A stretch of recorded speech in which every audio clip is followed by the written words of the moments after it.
छत्रपति शिवाजी महाराज के बाद मराठा साम्राज्य का भविष्य क्या था?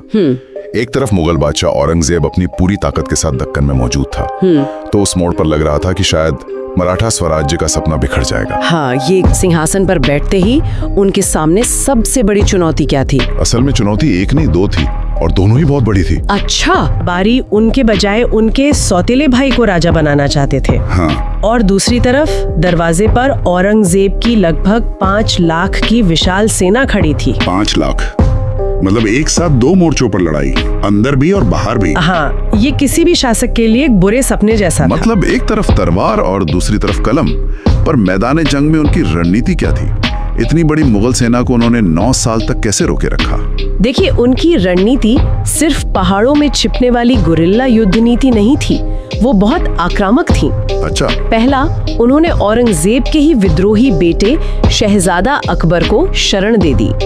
ये एक बहुत बड़ा राजनीतिक दांव था जिसने औरंगजेब को मनोवैज्ञानिक रूप से परेशान कर दिया। ये तो सीधी चुनौती थी। हाँ, और दूसरा, उन्होंने सिर्फ रक्षात्मक लड़ाई नहीं लड़ी, उन्होंने पुर्तगालियों और जंजीरा के सिद्धियों पर हमला किया।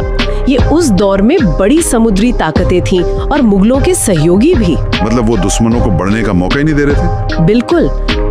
तो इससे औरंगजेब की इतनी बड़ी सेना के लिए दक्कन में टिके रहना बहुत महंगा और मुश्किल हो गया होगा। बहुत ज्यादा। तो फिर कहानी में वो दुखद मोड़ कैसे आया?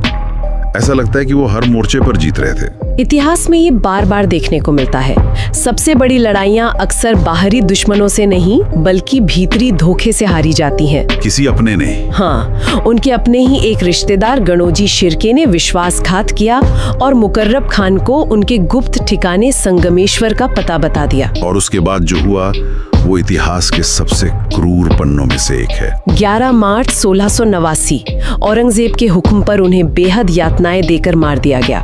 औरंगजेब को लगा कि उसने मराठाओं के स्वाभिमान को कुचल दिया है, कि अब ये साम्राज्य खत्म हो जाएगा। लेकिन हुआ इसका ठीक उल्टा। संभाजी महाराज के इस बलिदान ने मराठा सरदारों और आम लोगों में गुस्से और बदले की एक ऐसी आग जला दी जिसने उन्हें पहले से कहीं ज्यादा एकजुट कर दिया। तो हम कह सकते हैं कि संभाजी महाराज का छोटा सा शासनकाल वो कसौटी थी जिसने मराठा साम्राज्य को फौलाद बना दिया। उन्होंने सबसे मुश्किल समय में इसे ना सिर्फ टूटने से बचाया बल्कि आने वाली बड़ी लड़ाई के लिए तैयार भी किया। अगर संभाजी